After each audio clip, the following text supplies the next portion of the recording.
My husband disappears every midnight, episode 1. I don't know when it started. Maybe 2 weeks ago, maybe longer. But something's off with my husband. Emeka is quiet, organized, always in control. Too in control sometimes. We don't talk much anymore. But he still kisses my forehead every night. Turns off the lights at 11:30 p.m. Same routine. Every night. Except lately I wake up, and he's not beside me. At first I thought maybe he was in the bathroom, or thirsty. But last Tuesday, I got up to check. The bed was cold. The front door, slightly open. No sound, no footsteps, no car gone. Just gone. I sat in the living room, confused, until 3:01 a.m., when I heard the door open. Emeka walked in like nothing happened.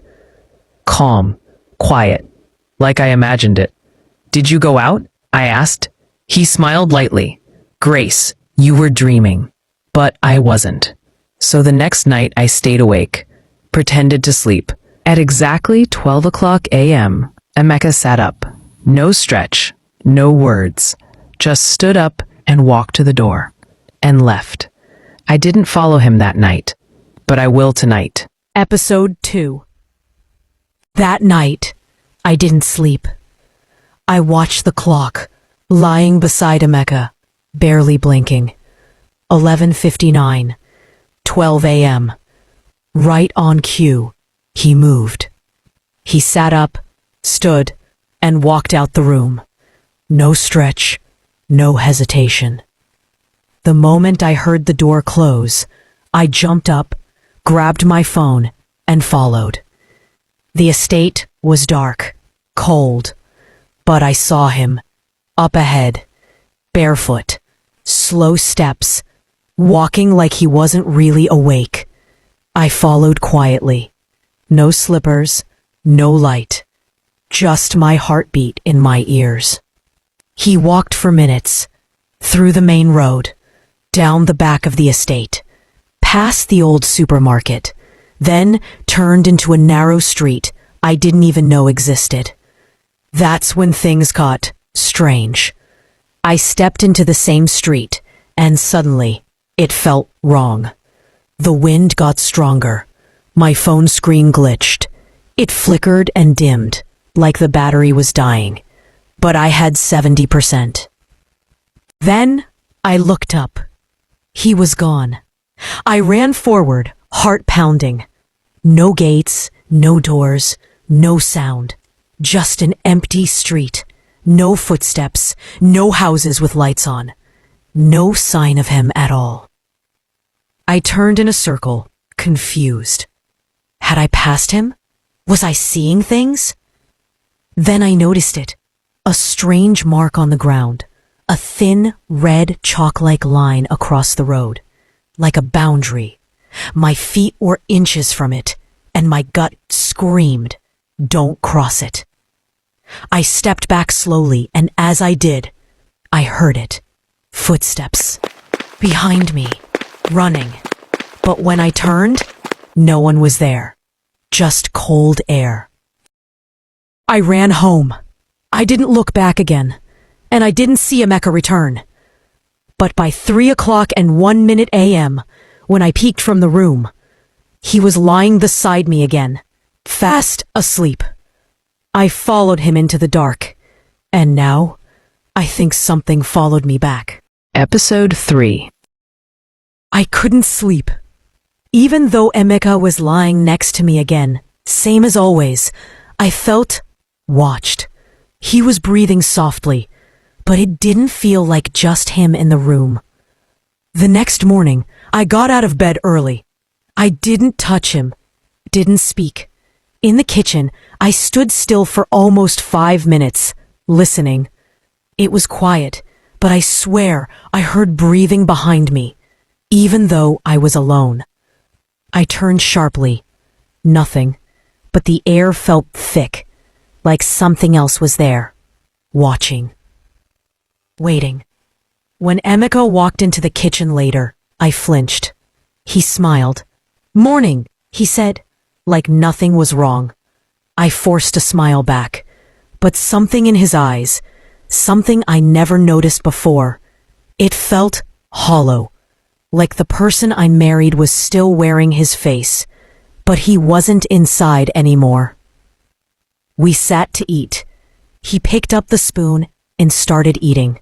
Same breakfast we always had. Same calm expression. But I couldn't swallow my food. The way he chewed, slow, rhythmic, almost mechanical. Then, without lifting his eyes, he said, "You followed me last night, didn't you?" My hand froze. I looked at him. His face didn't change. Still calm. Still smiling. But my heart dropped. I didn't answer, just stood and walked away. When I turned the corner, I placed my back against the wall and let out the breath I didn't realize I was holding. Later that night, I tried to pray, but I couldn't even close my eyes, because behind me, I kept feeling movement, soft, shifting, breathing. Every light was on, but I still felt trapped in darkness. When Emeka came to bed, I pretended to sleep, but I could feel it again. Not just him, something else. It laid there too, beside me, or inside him. And as I lay there, frozen, staring at the ceiling, he whispered, "I knew you followed me. Don't go near that house again." But this confused me, because I never saw any house in the first place. What house is he talking about? Episode 4. I've been asking myself the same question all day. What house? That's what Emeka said last night. Don't go near that house again. But the thing is, I never saw a house. So what was he talking about? I needed answers. That afternoon, I left the house and walked the same path from that night, down past the estate gate, past the closed supermarket, to that dark road he turned into. But this time, there was no path, just a long gray wall, unbroken, no gates, no turnings. I stood there, confused. I walked up and down 3 times, hoping I missed something. Then I asked the woman selling bananas nearby, "Sorry, Ma, was there ever a street here?" She looked at me like I was mad. "This wall has been like this since they built the estate. No road there." When I got home, I opened my phone. I checked my Google Maps history. Nothing. The route I took that night was cut off halfway. Like the app itself didn't want to remember. I opened my camera gallery and froze. The one photo I took that night just disappeared. I locked my phone and sat on the couch in silence. I felt like I was going mad. Everything around me looked normal, but it didn't feel normal anymore. That night, I didn't wait for midnight. I waited for Emeka to fall asleep. Then I packed my scarf, phone, torchlight, and a bottle of water, and I left the house. I walked slowly this time. I didn't rush. I followed my memory like a trail. No lights, no sound, just my breath and the wind. And then I saw it, at the very end of the street, tucked between 2 trees, a yellow house, old, quiet, like it had been sitting there for decades. Faded paint, a rusted gate, half open. I've never seen this place before, but I knew this is the house. And this time, I'm not going back home without answers. Episode 5. The yellow house stood in front of me, still, silent, like it had been waiting for me. I stayed low, crouched behind a tree across the road. The windows were open, no curtains. And then I saw him, Emeka, sitting on a couch like he lived there, wearing the same gray shirt he left home in. He looked calm, happy. A woman walked in from the kitchen, wearing a wrapper and a tank top. She was barefoot. She leaned down and kissed him on the cheek. He smiled. They talked for a while. I couldn't hear anything, but I didn't need to. She laughed. He reached for her hand. Then she brought him a plate of food, the exact beans and plantain I cooked 2 nights ago. I held my breath, took out my phone, opened the camera slowly, zoomed in. Click. I checked the picture. Emeka's face was clear, but the woman, her face was gone. Just a blur. A smudge. Like someone had wiped it off the screen. I tried again. Same result. Emeka, clear. The woman, nothing. No eyes, no nose, no mouth. Just shape. Then I heard something. A soft tapping on glass. I looked up. The woman was now standing at the window, looking out, straight at me. But I hadn't made a sound. I hadn't moved. She couldn't have known I was there. I froze. She tilted her head, just slightly, then smiled. I didn't wait. I turned and ran, all the way home. But when I entered the house, Emeka was already in bed, sleeping, peacefully. Same clothes, same position. Like he never left. Now I know something's wrong, but I don't think it's just ghosts. I think my husband is living a second life, and she doesn't want to share him. Episode 6. I sat beside him in the morning, watching him drink tea like nothing had happened. Like I hadn't just seen him in another woman's house, smiling, laughing, eating. I didn't know how to start, but I had to. Emeka, I said. He looked up. I swallowed. Where do you go at night? His hand froze midair. Then he slowly placed the cup down. I didn't want you to find out like this, he said. I blinked. So you know? He nodded. I don't always remember it clearly. But I know something's wrong, and I've known for a while now. He looked ashamed. I've woken up with sand on my feet, mud on my hands, my clothes smelling like perfume I don't recognize. Who is she? I asked. That woman in the yellow house. He paused, shook his head. I don't know her name. I don't even remember her face when I'm awake. It's like I'm under something. Then why didn't you tell me? I asked. He looked at me, real fear in his eyes. Because I'm scared that whatever this thing is, it's using me. And if I speak about it too much, maybe it'll turn on you. I held his hand. We're in this together now. I've seen too much to back out. We spent the rest of the day going over everything. Every time he blacked out. Every time I followed him. Every strange dream. Every whisper. At 11:45 p.m. We sat on the floor, with candles lit and Bible verses open on the table. We didn't know if it would help, but we had to try. We made a plan. This time, we'd both go, together. At midnight, we waited.